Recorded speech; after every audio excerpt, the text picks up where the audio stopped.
Hi there, this is Maneesh from PM Pulse bringing to you yet another power-packed episode on PM Ninja video series. In this particular video, we are going to talk about control charts. The way each of the trainers on the planet should have explained it to you, or any of the books ever written which talks about control charts along with other things should have explained it to you. Let's not even talk about Udemy videos. They are not there for explanation. They're just doing a price war.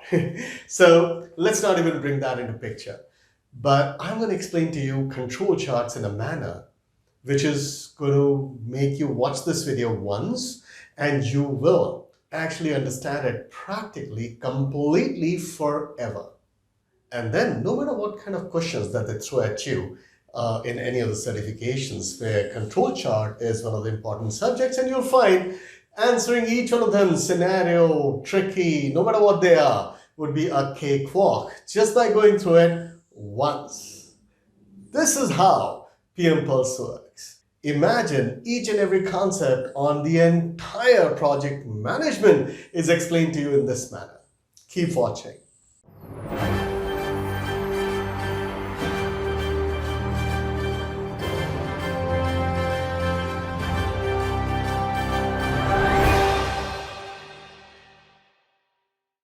Welcome back, and thanks for trusting me to go through this entire video. You'll not regret it. Now, when we talk about control charts, first thing first, the whole purpose of control chart is to measure the health of a process. I'm going to take example of your heartbeats, right? Don't use it for going through the ECG. Well, that's a little bit a different medical science. But yes, part of the ECG report you can read using the concepts provided here, but I'm going to limit my discussions with only the pulse. People have been using oximeters to an extent. Well, they are all well versed with the benchmark of oxygen absorption by your lungs as well as the benchmark for your pulse, which is 72 globally. So please understand that control chart is not done necessarily to find the health of an individual project. It is to find the health of an entire process. The process under discussion here is the number of defects. It's a process that reduces. So for example, I have an engineering process, a robust engineering process in my organization, whether it is software, whether it is traditional engineering, that's a moot point. My process is such that it will give me the least number of defects. That's a process. Gods did not make this process. Humans like me made it. So what if the process itself is incorrect? We are getting a bad result in each of the projects is because there is bad quality process. How do you measure whether your process itself is correct or not? That's where control chart comes into the picture. That is how important this particular topic is. All right, now let's start drawing the control chart. The very first thing that you need to know is the central line. This is shown in a dotted line, and a lot of people write it as X bar, which is denoting mathematical mean. But when it comes to control chart, this is not a mathematical mean. It is not something that you calculate. It is provided to you in the form of benchmark. Every process has to have a benchmark. Otherwise, what are we measuring? How do we even know whether the process is in control or not? And therefore, you need to have a benchmark. And this benchmark is nothing but your central line. Your entire process is going to revolve around this particular benchmark. Got it? So X bar, the central line, we even call it the mean, is not a mathematical mean. It is nothing but a benchmark, which also means that if any of your processes, you do not have a benchmark, you cannot make a control chart. Simple as that. Now what we have at the two extremes is called the upper specification limit, USL. And the other one is called the lower specification limit. Lower because that's the lower than the benchmark limit. And this is the upper benchmark limit. Right? Upper than the benchmark limit. What does that mean? That is basically something that comes from your industry or the standard. So for example, or it could even come from your customer or a client. So for example, this one shows the number of defects, right?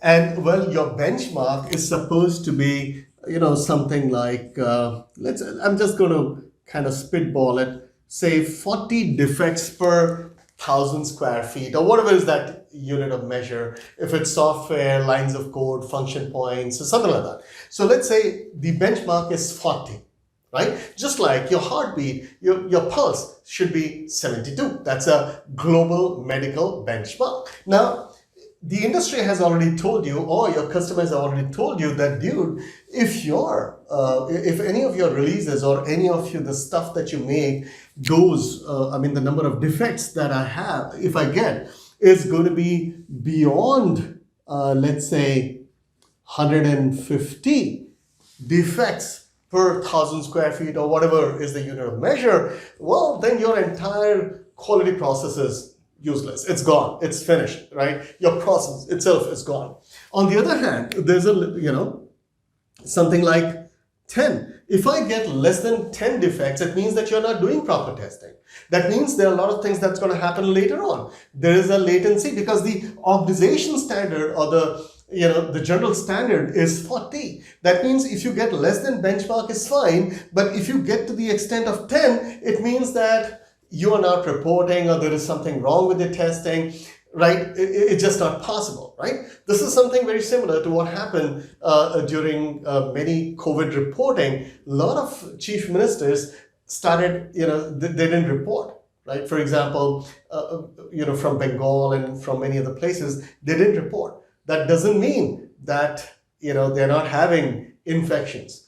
Infection is spreading across the whole country. And yet, so this was an alarm bell. I think you get the picture, right? So let's say when it comes to your heartbeat, if you get something less than 10, I'm pretty sure, I'm not a medical scientist or a medical doctor, but I'm just assuming that if you get, if your benchmark is 72 heartbeats per minute, if you get less than 10, I'm pretty sure you will cease to exist. And the same, if you go beyond 300, upper specification limit in terms of your heart rate, I'm pretty sure you're going to die there as well. So that means at any point of time, if my data, at any point of time, my data reading goes beyond any of these upper or lower specification limits, my process has failed.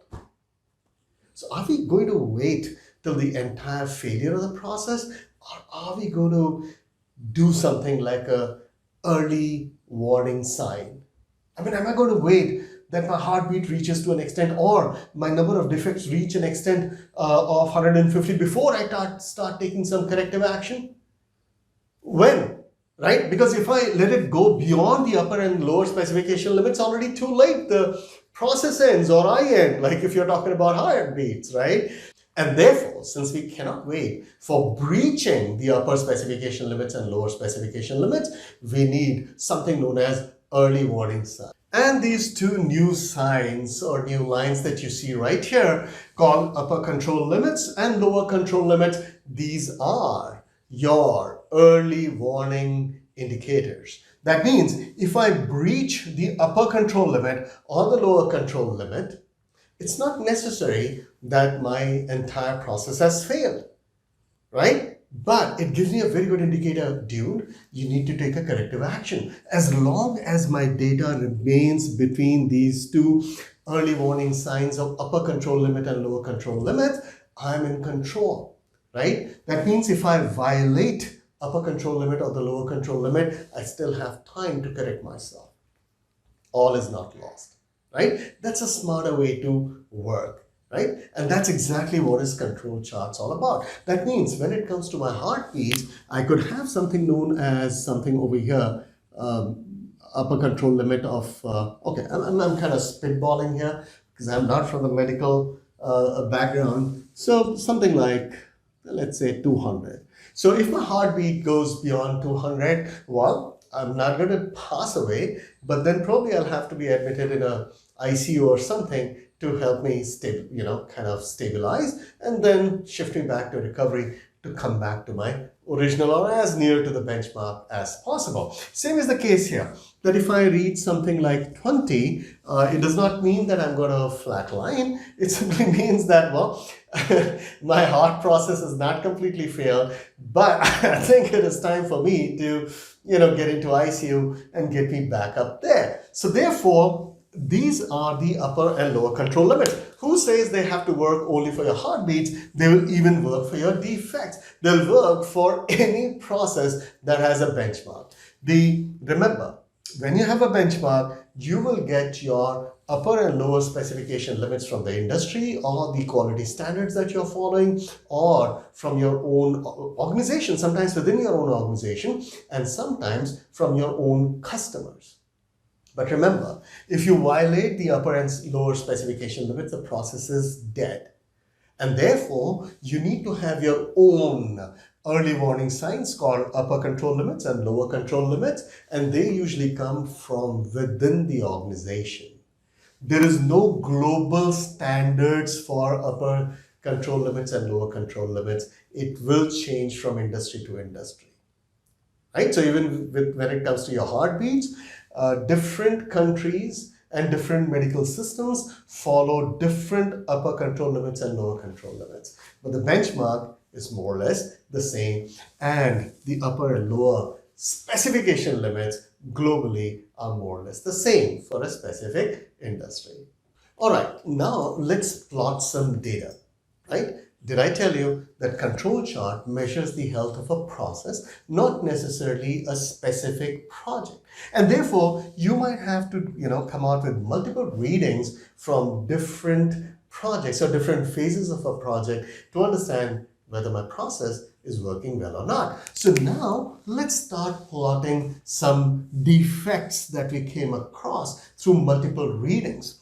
And we found that in one particular phase of a project, I got these many defects, then I got another one here, then here, then here, then here, then here. Okay, this is enough for the time being, and let me kind of connect them, right? Okay, and let me also circle it so that it kind of comes to your notice, right? This is what I'm talking about. What do you think? Is this good, bad, ugly? What do you think about this process so far?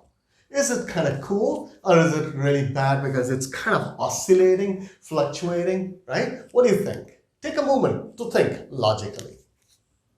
And in case you thought that this is healthy, well, you're right. This is the healthiest a process can be. I wish all the processes, including that of my heart, were as healthy as shown here, right? So that's basically what the most healthy process looks like. Think about it. You were supposed to switch on your laptop because all of us are working from home, and you have to, log into your company server to, say, okay, this is the time I was supposed to log in, and I've done that. So you have to do the attendance even when you're working from home, right? Some kind of a method to show, well, you're live now. So that you're supposed to do at 8:30 a.m. every single day. Do you do it exactly at 8:30? Never. You'll probably do it at, say, 8:25, 8:20, sometimes 8:15, sometimes 8:45, sometimes even 9 o'clock. But it's all within. So this fluctuation is actually a very healthy thing, right? And this is actually called, and I'm going to write it down here, it's called normal variance. Normal variance. You will not even come to know why you are actually fluctuating like this. And you should not even try to. It's a waste of time. So this is called normal variance, and I really hope that most of the processes on the planet, including my heartbeat and yours too, were as healthy as this, right? Unfortunately, I drink too much of beer. It's not exactly like this. All right. So keeping that aside, let's continue with the readings.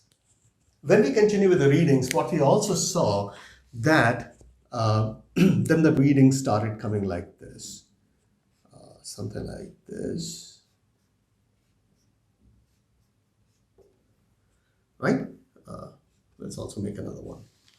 Okay, so now if I connect it, basically what does it look like?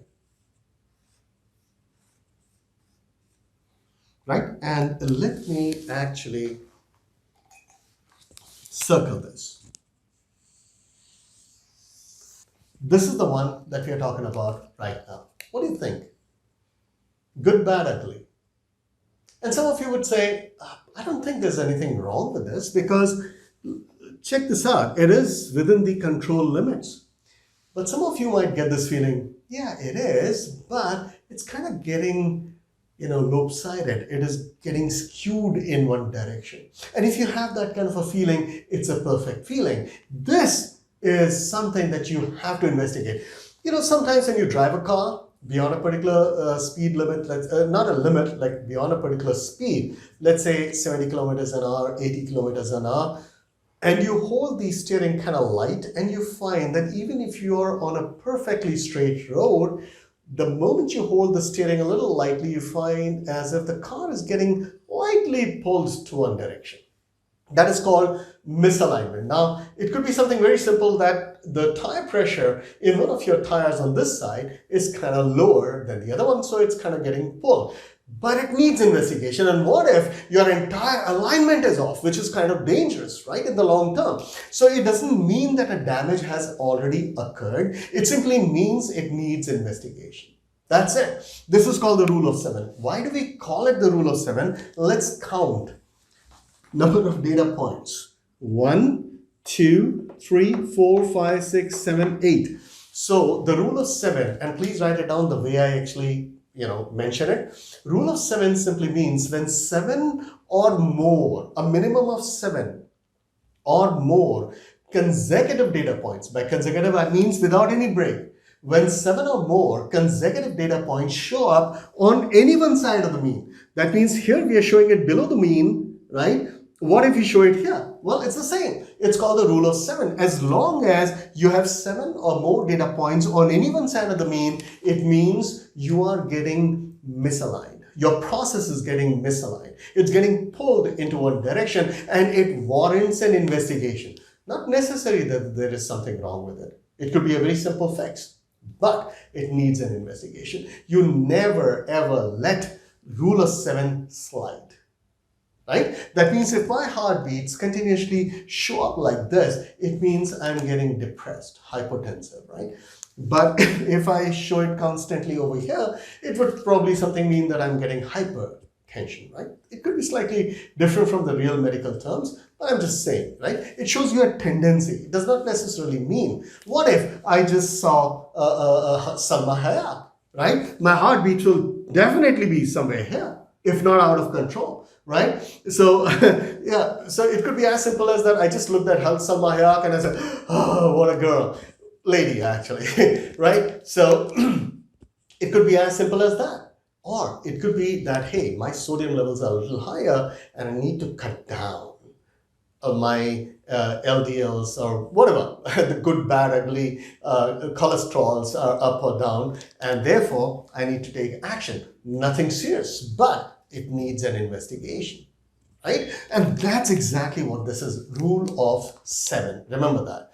A trend as per statistics does not get created if you have less than 7. That means if there were just 5 data points on this side of the mean or on this side, and whenever I say the term mean, it is benchmark. So on either side of the benchmark or the mean, if it was less than 7 data points, we don't take it as a trend and we don't investigate. Got it? All right. As we plotted the data a little more, we found that some data points showed up here.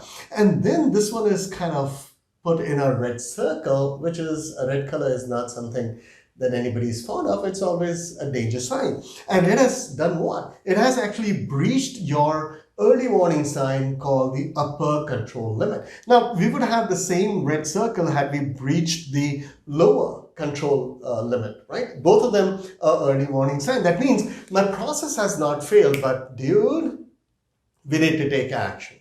We need to take emergency action or a reaction so that it doesn't go up any further and start touching our specification limit. That's when our entire process fails, and therefore we need to get back. What if my heartbeats actually reached 200 or more, which means I need to get admitted into ICU and then corrected medically to stabilize and come back? What if my number of defects have actually reached beyond something, right? Beyond a particular acceptable figure, or say something like 70 or 80, right? And that's when I realized, dude, I mean, the customer is not going to reject it, but at the same time, we need to kind of tighten ourselves so that we need to understand the reason why this has happened and make sure that it never repeats, so that we can come back and remain between these upper and lower control limit band.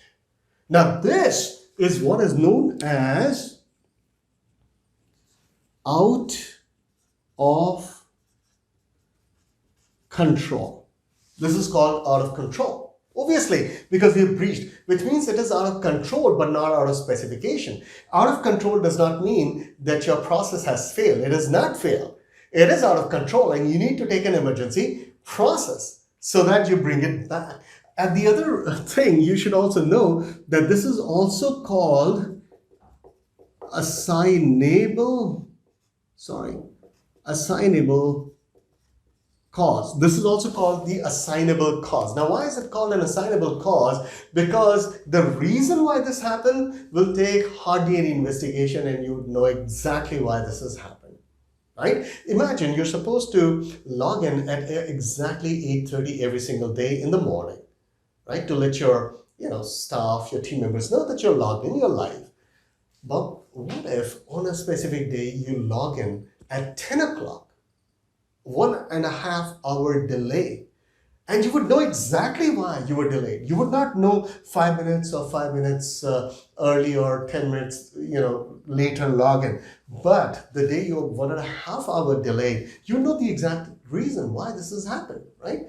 But you'll have to take an emergency action. That's called assignable cause, or it's called out of control, right? Okay, now as we continue, what if you get to see something like this? Some of your data points show up like this. I'm kind of making a larger axis, right? And they are all on the mean. All of them. So let me circle it like this. All of them are dot on the mean. What do you think about this? Good, bad, ugly. Imagine if my heartbeats were like this. I should not even speak about it. Okay. This is suspicious. This is when you do those kind of, sometimes when you put your oximeter, right, your fingers were wet or something, or it did not fit in properly, you'll find that it's not reading, or it's getting you something like 000 or something like that, or a really fixed kind of a line, depending on the kind of oximeter that you have. And then you'll suddenly realize maybe I didn't fit it properly. Sometimes when you go for ECG, the attendant, before starting, suddenly comes up and says, hey man, we are not getting any reading, because he knows that if you get data like this right on the benchmark continuously, one, maybe I'm okay. Two, at the most, I'll be okay, but it becomes suspicious after that. So you don't even have to wait for a trend of 7. No, just 3 or 4, that's it. And you know that the data itself is suspicious. So when you have rule of 7, you have to investigate. But when you have something like this on a continuous manner, that's when you know that the data itself is suspicious. The data itself is suspect. This is where you get suspicious. Do you know how amazing it is to understand control charts? When I used to look at the timesheet data of my team, I could actually very easily figure out, hey, who's lying? No, I'm not kidding. That's how I've done it. And people used to wonder, is this guy got some kind of a sixth sense? Right? So it's not. If you understand statistics very well, and you've got really good tools for measurements, you would know exactly what's going on. And this is what you have as control chart. Now tell me, how difficult do you think the questions can be, which can deviate you from your understanding? You've just gone through it only once, and I can guarantee you, no matter what questions they throw at you in certification, you are practically good at this. This is how beautiful the concept is. Now at PM Pulse, this is how we train every single concept in project management, no matter what certification you're doing. If it's project management, that is how we explain every single thing That's part, that certification or part of that particular training. Whether it is strategy, whether it is portfolio, whether it is program management, whether it is ACP, whether it is risk management, whether it is business analysis, whether it is a process re-engineering, whether it is PMP, you name it. If it's project management, that is how we explain. Once, and you know what to do. Cool? That's how you reduce stress in project management or certification. Just imagine how much of time you have saved just by watching this video once. And you understand it. And you can deal with any scenario-based, complex, misleading kind of a question, because that won't mislead you. It's not going to confuse you. You understand it the way you were meant to, because you just happened to watch this video. In case you like this particular video or the way I'm making the videos, please go ahead and subscribe to make sure that you don't miss any of the videos that I post in here. And you must know that I do not advertise at all. I don't believe in commercial advertisement, particularly when we talk about education. I only depend on people like you, like-minded people who like to share good material with others. So please go ahead and share this particular video, this particular channel with as many people as you can. It's not beauty from the aesthetical point of view. I'm not really good at a video making, but the content, I can swear by it. And so can you. Thank you for watching. I'm going to catch you some other time.